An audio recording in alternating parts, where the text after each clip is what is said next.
নমস্কার বন্ধুরা, তোমাদের সবাইকে স্বাগত জানাই জিকে পয়েন্ট 365 ইউটিউব চ্যানেলের আরো একটি নতুন ভিডিওতে। আজকে আমরা আলোচনা করব ডব্লিউবিপি কেপি কনস্টেবল এক্সামের জন্য গুরুত্বপূর্ণ আরো একটি জিকে মক টেস্ট সিরিজ নিয়ে।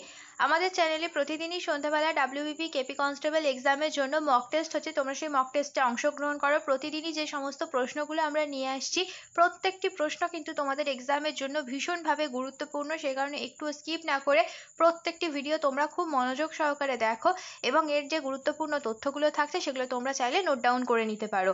ভিডিও যদি ভালো লাগে তাহলে অবশ্যই ভিডিওটিকে একটি লাইক করো, সাথে আমাদের চ্যানেলটিকে কিন্তু সাবস্ক্রাইব করে পাশে থাকা বেল বাটনটা অবশ্যই কিন্তু ক্লিক করে রেখো, যাতে সবার প্রথমে আমাদের ভিডিও নোটিফিকেশন তোমাদের কাছে পৌঁছে যায়। আর ভিডিও ভালো লাগলে অবশ্যই তোমার বন্ধুদের সাথে শেয়ার করো আর আমাদের কমেন্টে জানাও ভিডিও তোমাদের কেমন লাগলো। তাহলে চলো আজকের ভিডিওটা শুরু করা যাক। প্রথম প্রশ্ন, জজিলা গিরিপথ কোথায় অবস্থিত? তোমরা যদি এই প্রশ্নের সঠিক উত্তর জেনে থাকো আমাদের কিন্তু তোমরা অবশ্যই কমেন্টে জানাও। জজিলা গিরিপথ কোথায় অবস্থিত? চারটি অপশনের মধ্যে কোনটি সঠিক উত্তর হয়ে যাবে বন্ধুরা? সঠিক উত্তর হয়ে যাবে এখানে অপশন বি, লাদাখে অবস্থিত জজিলা গিরিপথ। পরের প্রশ্ন দেখি, কোনটি ব্ল্যাক গোল্ড নামে পরিচিত?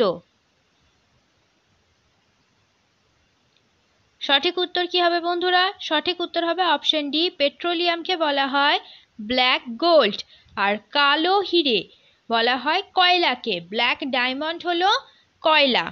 পরের প্রশ্ন দেখি, পশ্চিমবঙ্গের অভ্র উৎপাদনকারী জেলা হলো কোনটি? নিচের চারটি অপশনের মধ্যে কোনটি পশ্চিমবঙ্গের অভ্র উৎপাদনকারী জেলা? সঠিক উত্তর কি হবে বন্ধুরা? সঠিক উত্তর হয়ে যাবে অপশন ডি, পুরুলিয়া।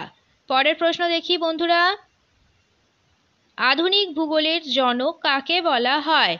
আধুনিক ভূগোল প্রশ্ন ভালো করে দেখবে। আমরা জানি ইতিহাসের জনক হচ্ছে হেরোডোটাস, তো আধুনিক ভূগোলের জনক কাকে বলা হয় তোমাদের বলতে হবে। সঠিক উত্তর কি হবে? সঠিক উত্তর এখানে হয়ে যাবে অপশন ডি, কার্ল রিডার হলো আধুনিক ভূগোলের জনক। এবার আমরা কিছু গুরুত্বপূর্ণ জনক সম্পর্কিত প্রশ্ন উত্তর দেখে নিই। ইতিহাসের জনক হলো হেরোডোটাস, কম্পিউটারের জনক হলো চার্লস ব্যাবেজ, অর্থনীতির জনক হলো অ্যাডাম স্মিথ, রসায়নের জনক ল্যাপসিয়ার, ইংরেজি কাব্যের জনক জিওফ্রে চসার। এই তথ্যগুলো কিন্তু তোমাদের এক্সামের জন্য গুরুত্বপূর্ণ, তোমরা একটুও কিন্তু স্কিপ করবে না এই তথ্যগুলো অবশ্যই তোমরা খাতাতে নোট ডাউন করে রাখবে। পরের প্রশ্ন চলো দেখি বন্ধুরা, অর্কিডের শহর কাকে বলে? অর্কিডের শহর কাকে বলা হয় তোমাদের বলতে হবে। তোমরা যদি সঠিক উত্তর জেনে থাকো অবশ্যই তোমরা আমাদের কমেন্টে জানাও সঠিক উত্তর কি হতে পারে এর মধ্যে। সঠিক উত্তর হয়ে যাবে অপশন সি, কার্শিয়াংকে বলা হয় অর্কিডের শহর আর নবদ্বীপকে বলা হয় বাংলার অক্সফোর্ড। এই প্রশ্নগুলোও কিন্তু তোমাদের জন্য খুবই গুরুত্বপূর্ণ। পরের প্রশ্ন দেখি, ভারতীয় গণতন্ত্রের পদ্ধতিটি হলো, ভারতের যে গণতন্ত্র রয়েছে সেই পদ্ধতিটি কেমন সেটা তোমাদের বলতে হবে। সঠিক উত্তর এখানে হয়ে যাবে অপশন এ, বহুদলীয় এবং সংসদীয়। পরের প্রশ্ন দেখি, সবার উপরে মানুষ সত্য এই উক্তিটি করেন কে? ইম্পর্টেন্ট একটি প্রশ্ন, ভিভিআই প্রশ্ন তোমাদের জন্য এই প্রশ্নটি। সবার উপরে মানুষ সত্য এই উক্তিটি কে করেছেন? সঠিক উত্তর হয়ে যাবে অপশন এ, চণ্ডীদাস। পরের প্রশ্ন, কোন নদীকে ত্রাসের নদী বলা হয়? খুব ইম্পর্টেন্ট একটি প্রশ্ন, এই প্রশ্নটা কিন্তু অনেকবারই তোমাদের জন্য এক্সামে এসেছে। ত্রাসের নদী বলা হয় অপশন সি হয়ে যাবে সঠিক উত্তর, তিস্তা নদীকে। দামোদর নদীকে বলা হয় বাংলার দুঃখ আর কোশি নদীকে বলা হয় বিহারের দুঃখ। এগুলোও কিন্তু তোমাদের জন্য খুবই গুরুত্বপূর্ণ, মনে রাখবে এই বিষয়গুলো তোমরা। পরবর্তী প্রশ্ন, রানী রামপাল কোন খেলার সঙ্গে যুক্ত? খেলোয়াড়দের নাম দিয়ে কোন খেলার সঙ্গে যুক্ত, এই ধরনের প্রশ্নও কিন্তু খুবই গুরুত্বপূর্ণ তোমাদের জন্য। এই প্রশ্নের কি সঠিক উত্তর হবে বন্ধুরা? এই প্রশ্নের সঠিক উত্তর হয়ে যাবে অপশন বি, হকি খেলার সাথে রানী রামপাল যুক্ত। পরের প্রশ্ন দেখি চলো বন্ধুরা, দুর্গেশ নন্দিনী কার লেখা? দুর্গেশ নন্দিনী কার লেখা? তোমরা যদি দুর্গেশ নন্দিনী কেউ পড়ে থাকো তাহলে তোমরা অবশ্যই জানবে দুর্গেশ নন্দিনী কার লেখা। দুর্গেশ নন্দিনী হলো অপশন সি হয়ে যাবে সঠিক উত্তর, বঙ্কিমচন্দ্র চট্টোপাধ্যায়ের লেখা হলো দুর্গেশ নন্দিনী। এবার আমরা কিছু বাংলার গুরুত্বপূর্ণ গ্রন্থ এবং রচয়িতা সম্পর্কে জেনে নেব। এই তথ্যগুলো কিন্তু তোমাদের খুবই গুরুত্বপূর্ণ, তোমরা কেউ একটু স্কিপ করবে না তথ্যগুলো, অবশ্যই কিন্তু তথ্যগুলোকে খাতাতে নোট ডাউন করে রাখবে। অরণ্যের অধিকার মহেশ্বেতা দেবীর লেখা, অগ্নিবীণা কাজী নজরুল ইসলামের লেখা, আনন্দমঠ বঙ্কিমচন্দ্র চট্টোপাধ্যায়ের লেখা, গীতাঞ্জলি রবীন্দ্রনাথ ঠাকুরের লেখা, আরণ্যক বিভূতিভূষণ বন্দ্যোপাধ্যায়ের লেখা, আর কাকাবাবু সিরিজ হচ্ছে সুনীল গঙ্গোপাধ্যায়ের লেখা। এই তথ্যগুলো থেকেও কিন্তু তোমাদের জন্য এক্সামে প্রশ্ন আসতেই পারে। চলো পরের প্রশ্ন দেখি। মেগাস্থিনিস কার সময়ে ভারতে আসেন? ইম্পর্টেন্ট আরও একটি প্রশ্ন তোমাদের জন্য, মেগাস্থিনিস কার সময়ে ভারতে আসেন? এই প্রশ্নটাও কিন্তু অনেকবার এক্সামে এসেছে। সঠিক উত্তর এখানে কি হবে বন্ধুরা? সঠিক উত্তর হয়ে যাবে অপশন এ, চন্দ্রগুপ্ত মৌর্যের সময় মেগাস্থিনিস ভারতে আসেন। এবার আমরা একটি গুরুত্বপূর্ণ তথ্য দেখে নেব যে বিভিন্ন ঐতিহাসিক ও পর্যটক কোন রাজার আমলে ভারতে আসেন, সেই সম্পর্কে এই তথ্যটা এবার আমরা দেখে নেব। হিউয়েন সাং আসেন হর্ষবর্ধনের সময়ে, ফা হিয়েন আসে দ্বিতীয় চন্দ্রগুপ্তের সময়ে, আল বিরুনি আসে সুলতান মাহমুদের সময়ে, মানুচি আসে ঔরঙ্গজেবের সময়ে, ইওয়ান বতুতা আসেন মোহাম্মদ বিন তুগলকের সময়ে। পরের প্রশ্ন দেখি চলো বন্ধুরা। রানা প্রতাপ সাগর বাঁধটি অবস্থিত কোথায়? রানা প্রতাপ সাগর বাঁধ, এই বাঁধটি কিন্তু তৈরি হয়েছে চম্বল নদীর ওপর। এটা মনে রাখবে, এই বাঁধ কোথায় তৈরি হয়েছে এই প্রশ্নটাও কিন্তু তোমাদের জন্য এক্সামে আসতে পারে। আর এই বাঁধটি অবস্থিত হয়ে যাবে অপশন ডি হবে সঠিক উত্তর, রাজস্থানে। পরের প্রশ্ন দেখি। প্রথম পরমবীর চক্র প্রাপকের নাম কি? পরমবীর চক্র হচ্ছে ভারতের সামরিক ক্ষেত্রে দেওয়া সর্বোচ্চ পুরস্কার হলো পরমবীর চক্র।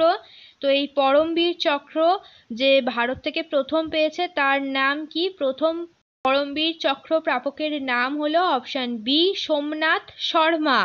সামরিক ক্ষেত্রে ভারতবর্ষের সর্বোচ্চ পুরস্কার কিন্তু হলো এই পরমবীর চক্র। পরের প্রশ্ন দেখি। চেকমেট শব্দটি কোন খেলার সঙ্গে যুক্ত? খুব সোজা একটি প্রশ্ন, চেকমেট এই শব্দটা কোন খেলার সঙ্গে যুক্ত? বন্ধুরা তোমরা জানলে অবশ্যই কিন্তু আমাদের কমেন্টে জানাও। সঠিক উত্তর এখানে হয়ে যাবে অপশন সি, দাবা খেলার সঙ্গে চেকমেট শব্দটি যুক্ত। এবার আমরা বিভিন্ন খেলার সঙ্গে যুক্ত কিছু গুরুত্বপূর্ণ শব্দ জেনে নিই। ফুটবল খেলার সঙ্গে যুক্ত শব্দগুলি হলো ফ্রি কিক, থ্রো ইন আর গোল লাইন। বাস্কেটবল খেলার সঙ্গে যুক্ত হলো রি। সাঁতার খেলার সঙ্গে যুক্ত হলো বাটারফ্লাই। দাবা খেলার সঙ্গে যুক্ত হলো বিশপ আর চেকমেট। আর বক্সিং খেলার সঙ্গে যুক্ত হলো জ্যাব। পরের প্রশ্ন দেখি। একটি এককবিহীন রাশি হলো, এই যে চারটি অপশন আছে, চারটি অপশনের মধ্যে কোনটি এককবিহীন রাশি তোমাদের বলতে হবে। কি হবে সঠিক উত্তর? সঠিক উত্তর হয়ে যাবে অপশন সি, আপেক্ষিক গুরুত্ব। যেসব প্রাকৃতিক রাশি দুটি একই প্রকার রাশির অনুপাত তাদের কোনো একক থাকে না। পারমাণবিক গুরুত্ব, আপেক্ষিক গুরুত্ব ইত্যাদি রাশি হচ্ছে এককবিহীন রাশি। অতএব পারমাণবিক গুরুত্ব দুটি এক জাতীয় রাশির অনুপাত, তাই এটি এককবিহীন রাশি। পরের প্রশ্ন দেখি। কে গান্ধীজিকে রাজদ্রোহী ফকির বলে উপহাস করেছেন? ইম্পর্টেন্ট আরও একটি প্রশ্ন, ভিভিআই প্রশ্ন এটিও তোমাদের জন্য। এখানে সঠিক উত্তর কি হবে বন্ধুরা? তোমরা যদি জানো আমাদের কমেন্টে জানাও। সঠিক উত্তর হয়ে যাবে অপশন এ, উইনস্টন চার্চিল গান্ধীজিকে রাজদ্রোহী ফকির বলে উপহাস করেছেন। পরবর্তী প্রশ্ন দেখি। মার্চেন্ট অফ ভেনিস গ্রন্থটি কার লেখা? মার্চেন্ট অফ ভেনিস এই গ্রন্থটি কার লেখা? ভিভিআই আরও একটি প্রশ্ন, অনেকবার এক্সাম এসেছে এই প্রশ্নটা। সঠিক উত্তর হয়ে যাবে অপশন এ, উইলিয়াম শেক্সপিয়ারের লেখা মার্চেন্ট অফ ভেনিস। এবার আমরা কিছু গুরুত্বপূর্ণ গ্রন্থ এবং তাদের রচয়িতা সম্পর্কিত এই তথ্যটা দেখে নিই। দ্য গ্লাস প্যালেস অমিতাভ ঘোষের রচনা, মিডনাইট চিলড্রেন্স সলমান রুশদির লেখা, three mistake of my life Chetan ভগতের লেখা, মাই ব্রেভ হিস্টোরি লেখা হচ্ছে স্টিফেন হকিং। শেষ হলো আজকের ভিডিও। আজকের পর্বে আমরা কিছু গুরুত্বপূর্ণ ডব্লিউবিপি কনস্টেবল এক্সামের জন্য জিকে প্রশ্নের উত্তর দেখে নিলাম। আমাদের চ্যানেলে প্রতিদিনই সন্ধ্যাবেলা জিকে প্রশ্নের উপরে মক টেস্ট হচ্ছে, তোমরা সেই মক টেস্টে অংশগ্রহণ করো। প্রত্যেকটি প্রশ্নই কিন্তু তোমাদের জন্য ভীষণভাবে গুরুত্বপূর্ণ, সেই কারণে একটু স্কিপ না করে পুরো ভিডিওটা শেষ পর্যন্ত তোমরা দেখো। আশা করছি আমাদের ভিডিও তোমাদের খুব ভালো লাগবে। ভিডিও যদি ভালো লাগে তাহলে অবশ্যই একটি লাইক করো, সাথে তোমার বন্ধুদের সাথে শেয়ার করো, আর আমাদের চ্যানেলটাকে সাথে সাথে সাবস্ক্রাইব করে রাখো এই রকম গুরুত্বপূর্ণ ভিডিও পাওয়ার জন্য। তার সাথে সাবস্ক্রাইব করার সাথে কিন্তু অবশ্যই বেল বাটনটা ক্লিক করে রাখো, যাতে এই রকম গুরুত্বপূর্ণ ভিডিও নোটিফিকেশন তোমাদের কাছে সবার আগে পৌঁছে যায়। তাহলে চলো, তোমাদের সাথে দেখা হচ্ছে পরের ভিডিওতে। ততদিন তোমরা আরও এই ধরনের গুরুত্বপূর্ণ ভিডিও আমাদের চ্যানেলে যেগুলি আছে প্লেলিস্ট করা আছে সেখান থেকে দেখতে থাকো, আমাদের ভিডিওকে এইভাবে ভালোবাসা দিতে থাকো। ধন্যবাদ।